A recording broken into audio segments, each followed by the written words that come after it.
Awalnya cuma bayangan putih di trotoar, tapi pas gue lihat kaca spion, dia udah duduk di jok belakang.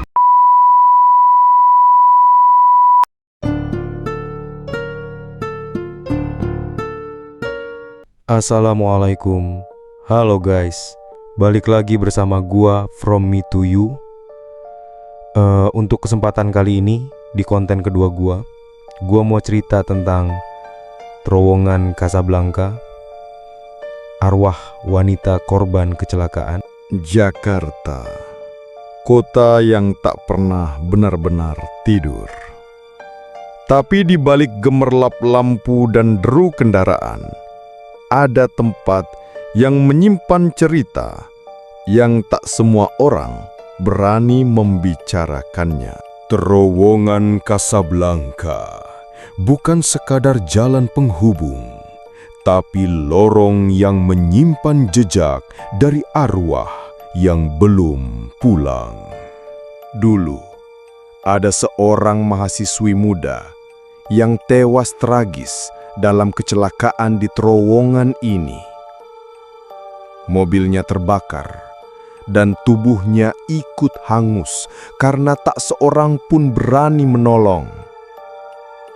Mereka bilang dia belum pergi, bahwa arwahnya masih di sana, menunggu seseorang untuk melihatnya, atau mungkin menjemputnya. Malam itu, Dani hanya ingin mengantar penumpang, tapi yang ia bawa pulang bukan manusia. Oke guys, sebelum gua mulai ceritanya, jangan lupa buat tekan tombol like, komen, share, dan subscribe, sama nyalain tanda loncengnya ya, biar update terus cerita dari gua. Tanpa berlama-lama, langsung aja ke ceritanya. Check it out.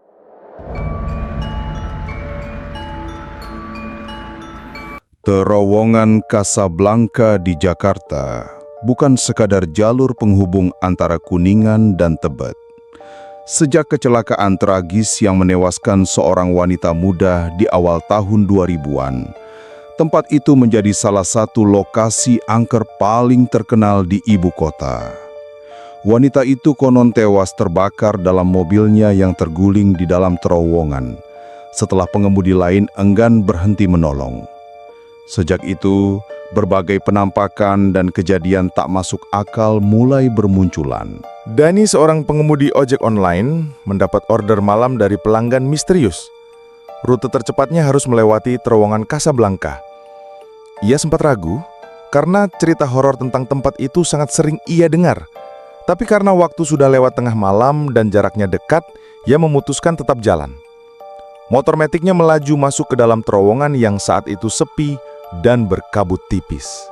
Saat memasuki bagian tengah terowongan, Dani merasa suasana berubah drastis. Udara menjadi dingin seperti di dalam kulkas, dan suara mesin motornya terdengar lebih berat. Ia melihat sekilas sosok wanita berbaju putih berdiri diam di trotoar sempit sebelah kiri. Rambutnya panjang menutupi wajah, tidak bergerak sama sekali. Dani mempercepat laju motor, tapi rasa takut mulai menjalari tubuhnya. Ketika menoleh ke spion, Dani terperanjat. Sosok wanita yang tadi berdiri kini sudah duduk di jok belakang motornya. Wajahnya hancur separuh, terbakar, dan dari mulutnya menetes darah. Dani berteriak sekeras-kerasnya, hampir kehilangan kendali, lalu menghentikan motornya secara mendadak setelah keluar dari terowongan. Saat menoleh ke belakang, jok motornya kosong, tapi hawa dingin dan rasa takut masih melekat. Malam itu, Dani tidak bisa tidur. Ia merasa seperti diawasi. Ketika bercermin di kamar kontrakannya, ia melihat bekas 5 jari hitam di lehernya, seperti dicekik oleh sesuatu yang tak kasat mata. Esoknya, ia mencari tahu tentang kejadian kecelakaan di terowongan Casablanca. Ia menemukan berita lama tentang seorang mahasiswi bernama Maya yang tewas terbakar setelah mobilnya mengalami kecelakaan di terowongan itu. Saksi mata kala itu mengatakan Maya sempat keluar dari mobil dan meminta pertolongan. Namun tak satu pun pengendara mau berhenti, takut disalahkan.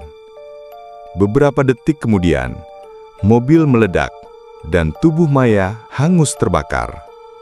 Sejak saat itu, cerita-cerita aneh mulai beredar. Penampakan perempuan meminta tumpangan. Bau daging gosong tiba-tiba muncul, hingga sosok yang duduk tiba-tiba di dalam mobil. Dani juga menemukan rekaman dashcam dari forum internet. Di detik ke-43, tampak jelas siluet wanita berdiri di tengah terowongan, lalu menghilang tiba-tiba. Sejak pengalaman malam itu, Dani mulai sering didatangi Maya dalam mimpi.